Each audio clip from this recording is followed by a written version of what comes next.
Stop trying to change your life.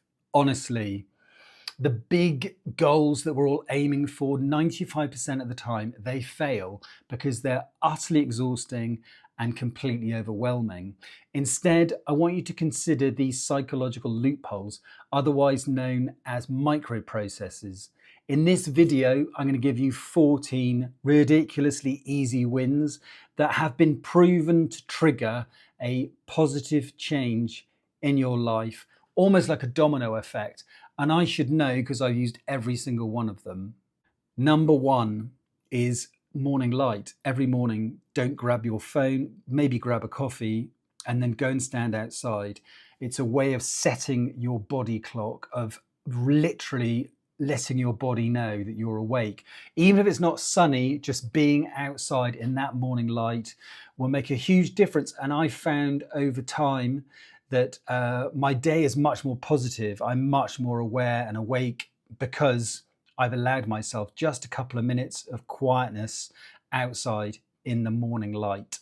Number two, we spend hours, as we all know, on our screens. And obviously, most of us, a lot of us, work with a screen.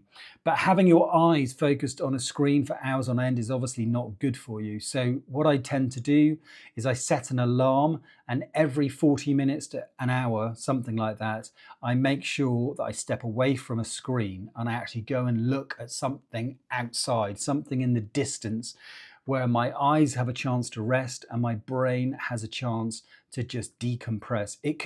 Sometimes it's just 1 minute, but that 1 minute, that punctuation every hour of being away from a screen and away from digital devices is absolutely key for my mental well-being.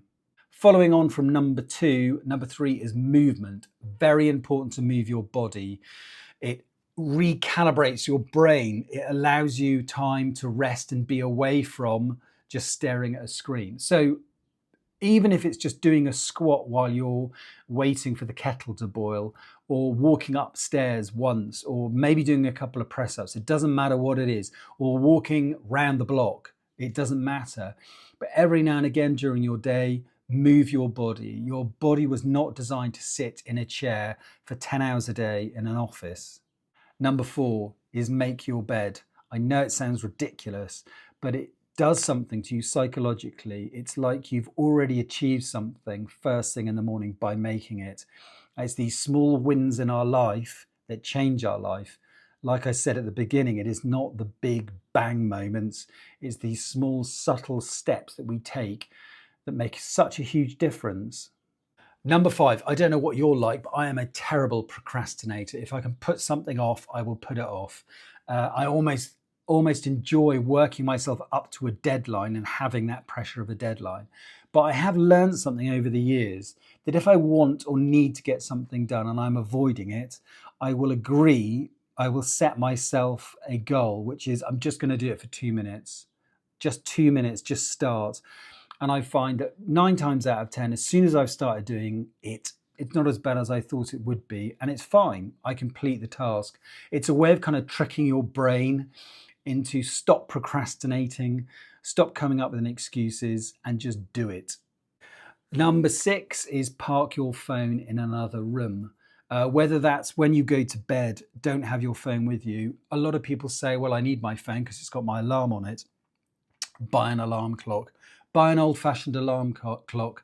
Not having your phone in your bedroom is so healthy for you.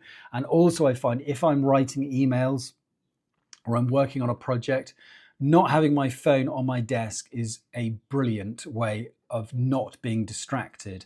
I put my phone in the living room if I'm working in the office.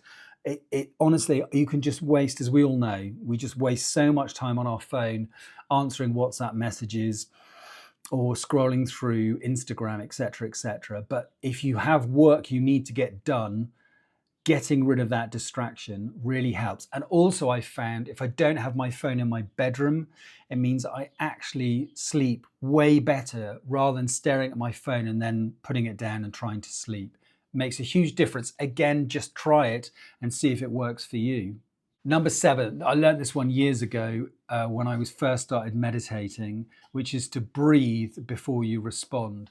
If you get an emotive message or you get something that upsets you in some way, rather than immediately responding, I found that actually just breathing and taking a couple of minutes, a few beats before I answer, changes the quality of my response. And invariably, that's a positive thing. Sometimes if I'm asked a question by someone, I can't answer it immediately. I don't immediately have an answer. And allowing myself the opportunity to stop and breathe and pause before I respond makes a massive difference. Number 8, I love this one, is compliment someone.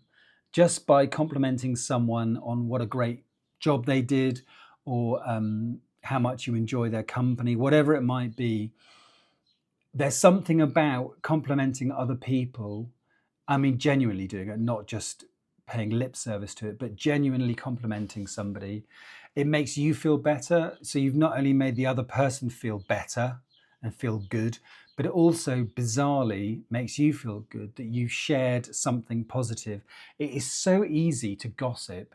It's so easy to be negative about other people. And it's such a fabulous thing to do, is to stop that habitual way of thinking and behaving by genuinely complimenting somebody in your life every day.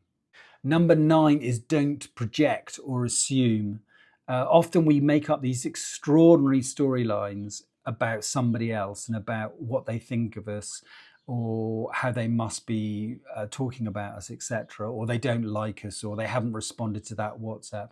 And I found I do tend to overtalk, but I have found that when I'm beginning to project like that about other people, it really helps to actually ask someone directly what's going on. It allows them the opportunity to clear the air if something needs to be said. But 9 times out of 10, you've blown it completely out of proportion. And these extraordinary storylines and projections we have about other people are popped. The bubble is popped just by asking the question and engaging with the person and clearing the air. Number 10 is read. The research here is absolutely undoubtable. If you allow yourself the opportunity to read every day, it's not only good for your relaxation, it's also good for your concentration, and also you actually learn something. It's great for your vocabulary, etc., etc. I mean, the benefits are, they go on and on and on. Even if you only read 2 pages of a book a day, and sometimes that's all I can manage, I find it so helpful. It's a great way to decompress. It's a lovely way to finish your day, and it's a great way if you're not very good at falling asleep quickly. I found reading a couple of pages of a book very quickly, I get dopey and tired and actually sleep better. Number 11 is clear your desk. Just clearing the flat surfaces in the area that you work in, clearing all the paperwork and pens and whatever else you've got on your desk. There's something about paying forward, I call it, that you set the day up, or you set the moment up for the Tobyn of the next moment. And it's a lovely thing the next day to walk into an office, to my desk, and it's neat and tidy and clean. I do the same with the kitchen. Before I go to bed, I always make sure the kitchen surfaces in the house are clear and clean. It just sets you up for the next day really nicely. And also there's something about spaces being clear rather than being clutter everywhere. If the area that you live in and work in is clear and clean, it changes your psychology. By the way, if you're enjoying this fabulous video and getting some benefit from it, I would love it if you could like and subscribe. I am a teeny tiny channel, and it makes a massive difference to me if you could do that. Number 12 is spend time in reflection.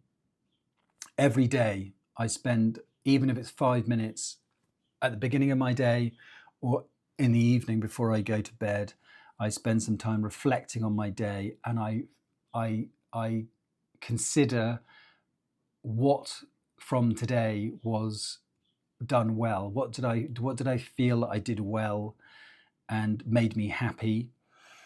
And also it gives me an opportunity to be grateful for the people in my life that care about me, and for the extraordinary life, the miracle of the life I have. It sounds a little bit wanky, But I promise you, allowing yourself just a little bit of time to reflect on, maybe it was just one thing, maybe it was the smile you got from someone in the office, or maybe it was the compliment you received, or maybe it was the thank you got from somebody. It makes a big difference when you punctuate your day with just 5 minutes of considering what from today was a positive. Number 13 is be generous. That can be being generous with money. It can also just be being generous with your time. And I kind of include within that being kind. Again, like I've said earlier in the video, really easy to be unkind. It's really easy to be to gossip and to consider negative things about people or about ourselves. Very, very important to be kind and to be generous.